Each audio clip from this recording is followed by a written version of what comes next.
Bismillahirrahmanirrahim. Assalamualaikum warahmatullahi wabarakatuh. Waalaikumsalam. Innal hamdalillah nahmaduhu wa nasta'inuhu wa nastaghfiruh wa na'udzu billahi min shururi anfusina wa min sayyiati a'malina. Man yahdihillahu fala mudilla lahu wa man yudlilhu fala hadiya lahu. Asyhadu an la ilaha illallah wahdahu la syarika lah wa asyhadu anna Muhammadan 'abduhu wa rasuluhu la nabiyya wa la rasulahu ba'da. Ahibati wa ikhwati rahimani wa rahimakumullah. Rasulullah sallallahu alaihi wasallam bersabda dalam hadis, taraktu fikum amrayn idza tamassaktum bihima lam tadillu ba'daha abadan. Sebelum beliau sallallahu alaihi wasallam wafat, beliau bersabda, aku tinggalkan kepada kalian, kepada umatku, dua perkara yang kalau kalian berpegang teguh kepadanya, niscaya kalian tidak akan sesat selamanya. Kitabullah wa sunnati. Yaitu apa dua perkara yang beliau tinggalkan untuk umatnya, yang jika kita berpegang teguh kepada keduanya, niscaya kita tidak akan tersesat selamanya. Al-Quran dan sunnah sallallahu alaihi wasallam. Ikhwani fillah rahimani wa rahimakumullah. Sini kita akan membahas tentang sunnah-sunnah Nabi, sunnah-sunnah yang sahih, sunnah-sunnah Rasulullah SAW yang tidak diamalkan. Ada hadis, ada sunnah yang wajib kita amalkan, sunnah kita amalkan, tapi ada beberapa yang tidak untuk diamalkan. Dan itu sahih, hadisnya sahih, Bukhari Muslim, tapi tidak untuk diamalkan. Nah, itu ada 8 poin yang kita akan bahas di kesempatan berbahagia ini. Ikhwani fillah rahimani wa rahimakumullah. Saudara-saudara sekalian yang dirahmati oleh Allah Subhanahu wa taala. Yang pertama, kita akan membahas hadis sahih yang tidak untuk diamalkan. Yang pertama adalah hadis mansukh. Jadi ada istilah hadis mansukh, yaitu hadis yang terhapus hukumnya karena ada hadis baru yang menghapus. Bingung nggak? Enggak ya. Ada hadis lama dan ini hukumnya terhapus oleh hadis baru, tapi hadisnya masih dimuat dalam buku-buku hadis seperti Sahih Bukhari, Sahih Muslim. Ya. Kalau ada hadis yang diriwayatkan oleh Imam Al-Bukhari, Imam Al-Muslim, maka hadis tersebut pasti sahih. Ya. Karena kedua imam ini sudah termasyhur, sudah terkenal akan keilmuannya. Jadi tidak ada mungkin hadis dhaif, hadis maudhu yang diriwayatkan oleh Imam Bukhari dan Muslim. Kalau kedua itu menunjukkan hadis, namanya muttafaqun alaih. Tapi ada hadis-hadis yang diriwayatkan oleh Imam Bukhari, Imam Muslim yang hadis ini tidak untuk diamalkan. Kenapa? Hadisnya mansukh, seperti hadis nikahul mut'ah. Hadis bolehnya nikah mut'ah. Di awal-awal Islam, para sahabat, ya, kalau berperang itu kan nggak seminggu 2 minggu, 3 bulan, 4 bulan. Rasulullah kalau berperang mengajak istrinya, diundi istrinya, siapa yang keluar, ya kayak kita ngocok arisan itu. Kalau yang keluar namanya Aisyah, pergi Aisyah sama Rasulullah berperang. Ya, makanya ada riwayat Ummu Salamah, Zainab, Ummu Habibah, Hafsah, Aisyah, Sofiyah pergi berperang bersama Rasulullah. Tapi para sahabat tidak mengajak istri-istrinya. Hanya Rasulullah saja, karena beliau itu panglima pasukan perang. Kalau para sahabat membawa istrinya, ya bukan perang namanya, tapi apa? Family gathering jadinya ya. Ya, jadi kumpul family. Nah, kan ini perang, hanya Rasul saja membawa istrinya. Nah, jadi para sahabat ini berbulan-bulan, 4 bulan tidak ketemu istri. Jadi bagaimana cara menyalurkan syahwat biologisnya? Nah, terjadilah dialog di antara para sahabat. Ada yang bilang, bagaimana kalau kita ini melakukan kebiri, ya, memotong itu supaya tidak ada syahwat. Diadukan kepada Rasulullah SAW. Kata Rasulullah bersabda, jangan kalau lakukan itu. Maka apa solusinya Rasulullah? Kita masalah iman kuat, tapi masalah kita nggak kuat. Kata Rasulullah apa? nikahlah kalian dengan wanita lokal dengan mahar, walaupun itu selembar hanya sekain, hanya seperangkat alat sholat, itu semurah-murahnya mahar seperangkat alat sholat. Nikahlah ila ajalin musamma, sampai waktu tertentu. Nikah dengan waktu tertentu. Jadi nikahnya 1 jam boleh, nikahnya 2 jam boleh, nikahnya sampai maghrib boleh. Itu nikah mut'ah. Maka Ibnu Mas'ud mengatakan, ya ayyuhalladzina amanu, wahai orang yang beriman, la tuharrimu thayyibati ma ahallallahu lakum. Kata Ibnu Mas'ud, wahai orang-orang beriman, jangan kau haramkan sesuatu baik yang telah dihalalkan oleh Allah, yaitu apa? Nikah mut'ah tadi. Nah, jadi nikahlah para sahabat tadi. Ada yang nikahnya pagi, sorenya cerai, ada yang nikah sekarang, besoknya cerai. Ini boleh pada awalnya. Sampai pada tahun 7 Hijriah, naha Rasulullah SAW an nikahi mut'ah yauma Khaybar. Di tahun ke-7 Hijriah, Rasulullah mengumumkan telah diharamkan, dilarang melakukan nikah mut'ah di hari Khaybar. Hari Khaybar maksudnya pasca perang Khaybar di tahun 7 Hijriah, dilarang ila yaumil qiyamah nikah mut'ah tersebut. Inilah hadis nasikh. Nah, hadis yang pertama namanya hadis mansukh. Hadis yang masih berlaku teksnya, hukumnya dihapus oleh hadis kedua. Namanya hadis mansukh. Contoh hadis yang kedua tentang ziarah kubur. Ziarah kubur pada awalnya dilarang dalam Islam, ya. Tapi nanti di akhir penghujung sallallahu alaihi wasallam beliau bersabda, kuntu nahaitukum an ziyaratil kubur. Saya pernah melarang kalian untuk menziarahi kubur. Fazuruha, kata Rasulullah. Maka sekarang silahkan ziarahilah kubur, fa innahu yudzakirukumul akhirah. Karena dengan ziarah kubur kita bisa ingat pada akhirat, yaitu hadis yang menghapus hadis pertama, karena pernah diharamkan kemudian diperbolehkan, yaitu hadisnya sahih Bukhari Muslim, cuman hukumnya mansukh dan tidak lagi terpakai. Jadi silahkan ziarahi kubur, karena itu mengingatkan kita kepada akhirat. Hadis yang kedua yang tidak perlu untuk diamalkan adalah hadis pengkhususan Nabi. Jadi Nabi itu punya pengkhususan yang tidak berlaku pada umatnya. Contoh, Nabi menikah dengan 11 istri. Kita nggak boleh 11 istri, ya. 1 cukup, 2 ya kalau bisa, 3 silahkan, 4 batas terakhir. Umatnya saja. Tapi kalau Rasulullah pengkhususan 11 istri. Ada yang hafal 11 istri beliau? Nah, Chandra hafal? Lupa. Yang pertama Khadijah, Saudah, Aisyah, Hafsah, Ummu Habibah, Ummu Salamah, Zainab. Ada 2, Zainab binti Jahsin, Zainab binti Khuzaimah. Kemudian ada Ummu Salamah, ada Juwairiyah, ada lagi Maria Al-Qibtiyah, itu istri Nabi sallallahu alaihi wasallam. Itu pengkhususan, tidak untuk umatnya saja, ya, khusus untuk Nabi. Dan namanya hadis taksis, hadis pengkhususan sallallahu alaihi wasallam. Contoh kedua, Nabi pernah menikah tanpa wali, tanpa syahid, tanpa saksi. Lantas siapa walinya? Allah langsung walinya. Dalam Al-Quran ada itu. Ayat mengatakan bahwasanya Nabi SAW menikah dan Allah langsung walinya, Allah saksinya. Al-Ahzab surat ke-33 ayat ke-37.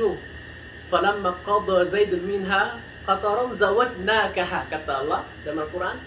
Ketika Zaid bin Harithah, Zaid ini bukan putra ya, budak sallallahu alaihi wasallam, bercerai dengan Zainab binti Jahsy. Kemudian Allah mengatakan, kami nikahkan kau Muhammad dengan Zainab binti Jahsy. Allah langsung menikahkan.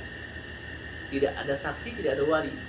Ini pengkhususan Nabi saja, tidak untuk umatnya. Berarti harus lazim pakai saksi, pakai wali, harus. Itu pengkhususan sallallahu alaihi wasallam.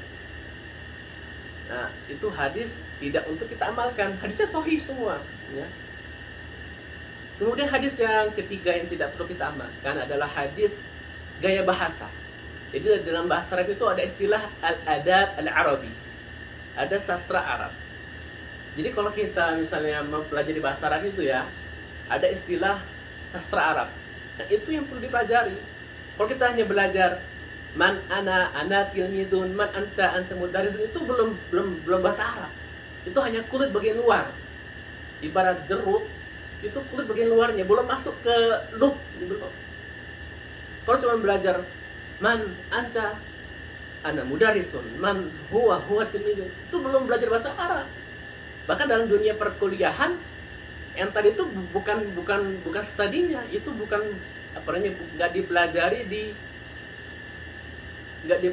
di semester 1, 2, 3, enggak, tapi di kelas khusus, namanya kelas I'dad Lughawi.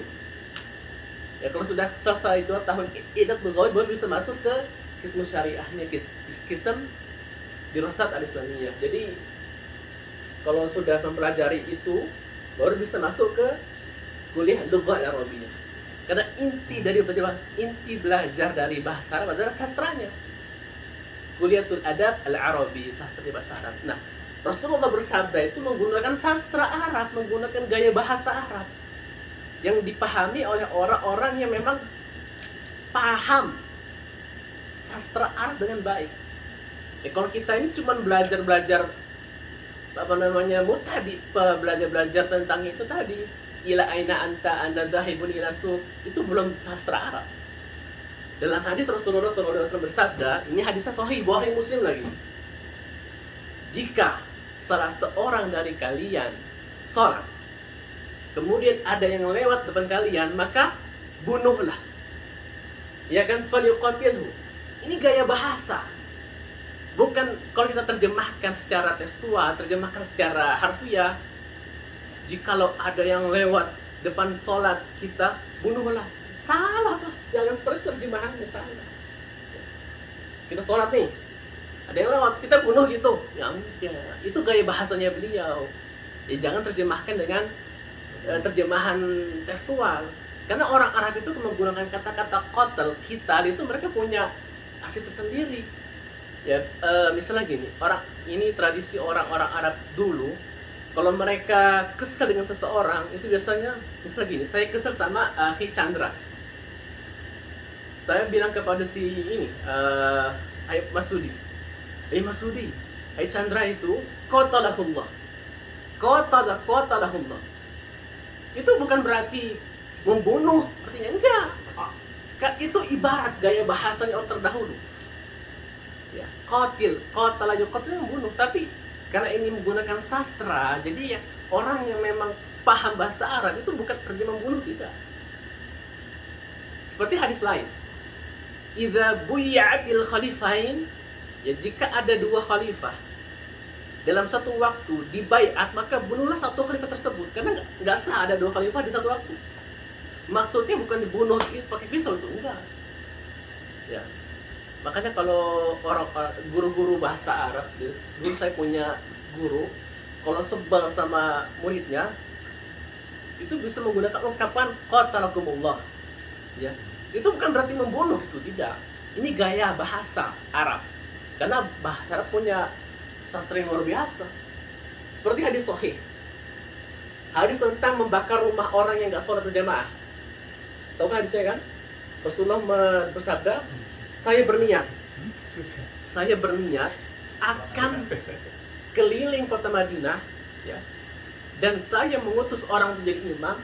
Saya akan membakar rumah orang yang nggak sholat berjamaah. Pertanyaannya, pernahkah Rasulullah membakar rumah orang yang nggak sholat? Nggak pernah. Ini gaya bahasa beliau. Jadi hadis itu menggunakan sastranya. Hadisnya apa? La uhrikanna buyutahum. Niscaya saya akan bakar rumah mereka yang nggak ikut sholat berjamaah. Tapi nggak ada riwayat Rasulullah pernah membakar rumah para sahabat yang nggak sholat berjamaah. Enggak. Ini sastranya beliau yang hanya dipahami oleh orang-orang yang paham bahasa Arab dengan fasih, dengan sastranya. Ya kalau kita terjemahkan memang itu artinya membakar rumah, tapi bukan itu yang diinginkan Rasulullah. Itu apa? Sastra, ancaman bagi mereka yang tidak ikut sholat jamaah. Nah, itu sudah berapa tadi? 3 ya. Kemudian yang keempat ada lagi hadis yang tidak untuk kita amalkan, yaitu sunnah ghairu tasyri'iyah. Sunnah ghairu tasri'iyah maksudnya sunnah ini tidak ada hubungan dengan syariah. Tidak ada hubungan dengan umur syariah.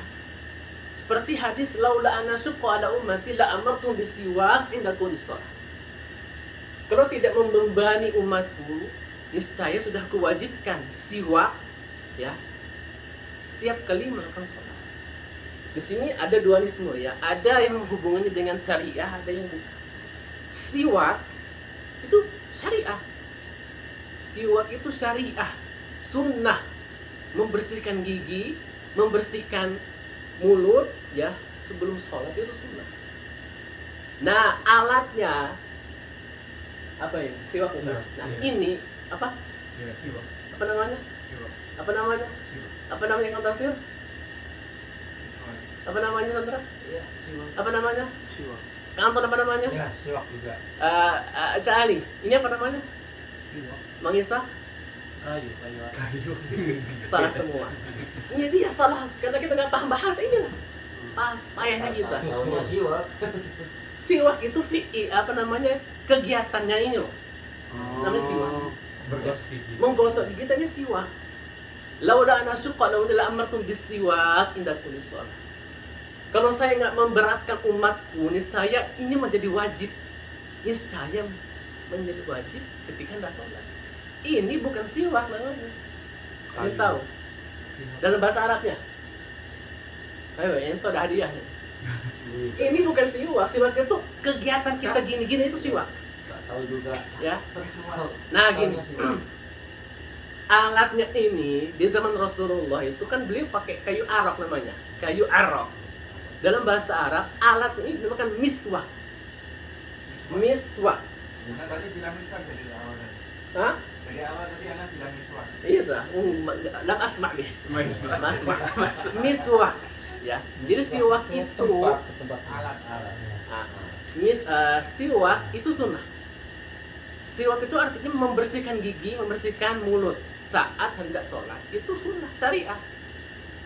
Baik dengan alat ini, baik dengan pasta gigi, baik dengan odol itu sunnah. Tapi alatnya ini loh, alatnya ini bukan sunnah. Ya. Dan sunnah itu kegiatannya ininya, membersihkan mulut itu sunnah. Nah, adapun kayunya ini ada jenis kayu arok, ada kayu apa lagi yang bisa dipakai, ada pasta gigi itu bukan yang sunnah. Yang sunnah itu kegiatan ininya, nyiwaknya itu sunnah. Tapi meskipun bukan siwak juga kayak apa sikat juga. Kayu apapun itu, baik Bisa. itu pasta gigi. Kayu Jadi gini loh, boleh, Pak. zaman Nabi miswaknya itu kan terbuat dari arok, namanya ken arok ya. Arok itu ibarat odol. Kita di Indonesia namanya odol, itu ya kayak Pepsodent, Citaden. Itu bukan sunnah. Itu merek. Sama ini juga merek. Ini merek. Nah, kegiatannya kita gini itu sunnah. Membersihkan mulut, nah itu sunnah. Apapun alatnya, baik dengan pasta gigi sekarang, dengan Pepsodent, dengan Citaden, dengan apapun namanya Ya, itu. tapi kan Ustaz, kalau pecot ini kan buat sholat, buat bangun tidur itu mah. Kalau itu Tidak sholat ada kan waktu sholat dibersihkan gitu di sini. Kalau di hukum Indonesia, pengetahuan saya 4 batalkan puasa kecuali makan. Otomatis kan di sini kan batal Ya, juga. waktu puasa kan banyak orang tuh. Betul. Ya. Gimana itu hukumnya? Batal apa sih? Tidak. Siwak tidak membatalkan puasa. Waktu Tidak. sholat kalau dibersihkan gini. Letakkan sunnah pada tempatnya. Jadi melakukan sunnah itu dalam hadisnya indahku. Jadi sebelum sholat. Jadi misalnya gini, membersihkan ketiak hukumnya sunnah. Nah, Kalau kita membersihkan ketiak di saat imam lagi khutbah, bagus nggak? Misalnya imam lagi khutbah, atiullah wa atiur rasul, kan nggak bagus. Sunnah padahal, tapi letakkan sunnah pada tempatnya. Letakkan sunnah pada tempatnya.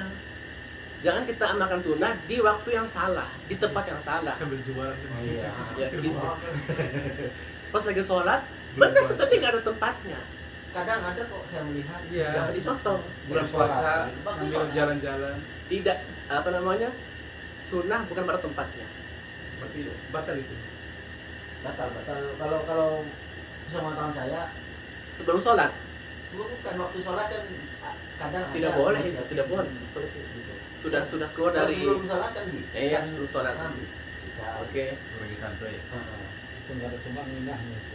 Nggak usah ya. Nah itu namanya sunnah ghairu tasyri'iyah. Seperti apalagi zaman dulu Rasulullah kalau buang air besar, para sahabat itu buang air besar nggak di ruang rumah, di padang pasir. Nah apakah kita mau ikut kayak gitu di padang pasir? Ya enggak, ini nggak ada hubungan dengan syariah. Namanya sunnah ghairu tasyri'iyah. Karena zaman dulu belum ada fasilitas, jadi ya mereka terdahulu kalau buang air besar ya padang pasir. Ya, jadi ini sunnah yang kita nggak perlu melakukannya. Masa kita mau BAB ke padang pasir? Enggak. Gali. Jadi ini sunnah tapi bukan nggak ada hubungan dengan tasyrik. Ya. Seperti orang terdahulu ya kalau istinja itu kan membersihkan kotoran dengan batu. Iya. Sekarang nggak perlu karena kita ada air lebih bersih. Jadi gitu. Toharohnya sunnah tapi alatnya kita bisa pakai air, bisa pakai Tisu. jadi ya istinja itu taharohnya sunnah tapi dengan alatnya tidak, bisa apa saja. Ini namanya sunnah hadis ghairu tasyri'iyah. Berikutnya ada lagi sunnah yang hukumnya apa namanya, hadisnya sahih tapi kontradiktif. Ada dua hadis misalnya, yang pertama sahih, yang kedua sahih, tetapi saling berkontradiktif, saling berlawanan. Misalnya hadis Wa'il bin Ujrah. Beliau meriwayatkan Rasulullah SAW kalau hendak sujud itu lutut ya, mendahulukan lututnya daripada pada kedua tangan. Seperti apa? Contohnya gini. Ini mau sujud, ini udah rukuk ya, mau sujud. Beliau mendahulukan ininya, baru tangannya seperti ini. Oke, ini hadisnya Wa'il bin Ujrah. Nabi melarang, Nabi SAW kalau hendak sujud mendahulukan ininya daripada ininya. Oke, hadisnya sahih. Tapi ada hadis kedua diriwayatkan oleh Wa'il bin Ujrah. Orang yang sama meriwayatkan dua hadis yang berbeda, kontradiktif, bertentangan. Di hadis yang kedua Rasulullah SAW diriwayatkan bahwasanya beliau pernah mau sujud mendahulukan tangannya. Yang mendahulukan tangan seperti ini, baru lututnya. Hadisnya bertentangan nggak? Yang keberat Bertentangan. Nah, hadis seperti ini bisa digabungkan. Jadi ada syarahnya, para ulama mengatakan ketika Rasulullah SAW masih muda, masih kuat, beliau mendahulukan lututnya ketika mau sujud, baru tangannya. Dan ketika beliau sudah berumur, udah tua, sudah berusia, maka sudah tidak kuat lagi, maka beliau mendahulukan tangannya ketika sujud seperti ini, gitu. Jadi hadisnya sahih, tidak ada bertentangan. Dalam istilah ilmu mustalah hadis ada namanya al-jam'u bainal haditsain. Jadi hadisnya itu digabungkan dan dianalisa. Ternyata nggak ada yang bertentangan, jadi sahih dan bisa diamal. Seperti hadis yang menyatakan asir bil basmalah. Ada Rasulullah ketika sholat mengsirkan basmalah, tidak dijaharkan. Nah, ada juga hadis sahih yang mengatakan Rasulullah menjaharkan basmalah, Bismillahirrahmanirrahim, ketika membaca Al-Fatihah. Nah, hadis ini terpecah menjadi dua. Mazhab Syafi'i, Indonesia Syafi'i, menggunakan basmalah ketika sholat jahar. Nah, Saudi itu negara bermazhab fikih Hambali, yang mana tidak menjaharkan basmalah ketika sholat. Ini yang menjadi hadis sahih, ada hadisnya. Semuanya hadisnya sahih, jangan ada yang bertengkar. Ya, mau yang sir basmalah benar, mau yang jahar benar. Yang nggak benar yang nggak sholat itu. Syekh Sudes itu doktor ilmu fikih, pernah ke Indonesia, diberi kehormatan untuk menjadi imam sholat Jumat di Masjid Istiqlal. Syekh Sudes, yang suaranya Masya Allah. Nah itu beliau sholat Jumat, dia tuh kan orang berilmu, paham ilmu fikih, seorang doktor ilmu fikih.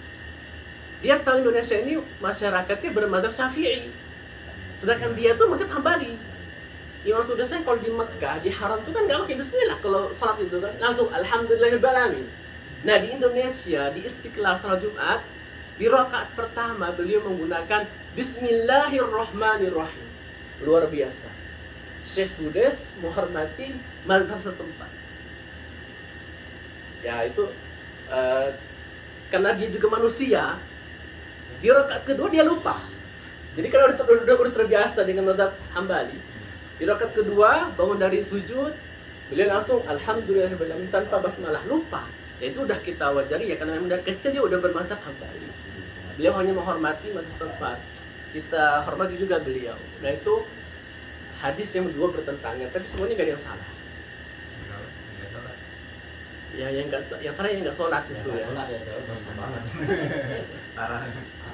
Yang terakhir hadis yang ada hadis yang tidak ditempatkan pada tempatnya. Ya sebenarnya masih ada lagi 2 poin, tapi ini waktunya lama, kita habiskan yang terakhir.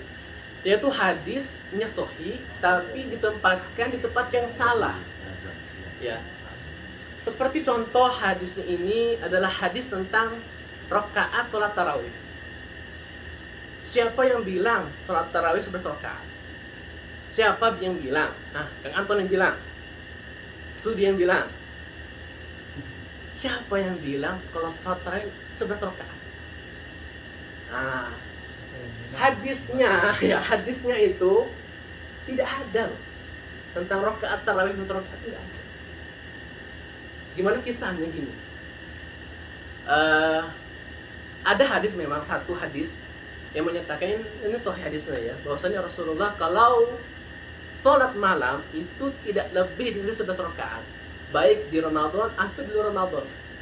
Tapi hadis ini tuh hadis untuk sholat tahajudnya, bukan tarawihnya. Tahajudnya 11 rakaat, baik di bulan Ramadan ataupun di luar bulan Ramadan, bukan tarawihnya. Jadi tarawih ala Rasulullah itu kan gak kayak kita sekarang, paham ya? Jadi Rasulullah itu pernah tarawih 3 malam saja. Malam pertama, malam kedua, malam ketiga. Malam keempat udah enggak lagi. Ini tarawih di zaman Nabi. Malam pertama beliau sholat, diikuti para sahabat belakangnya. Malam kedua sholat, diikuti para sahabat. Malam ketiga sholat, diikuti para sahabat. Malam keempat nggak datang Rasulullah, absen. Ditanya Rasulullah, semalam nggak datang kenapa? Kata Rasulullah, aku takut khusitu an yuftaradu alaikum. Aku takut kalau misalnya ini dijalani terus akan menjadi wajib bagi kalian. Aku takut akan menjadi sebuah kewajiban. Karena mengapa? Karena masih turun wahyu itu. Takutnya diwajibkan tarawih berjamaah.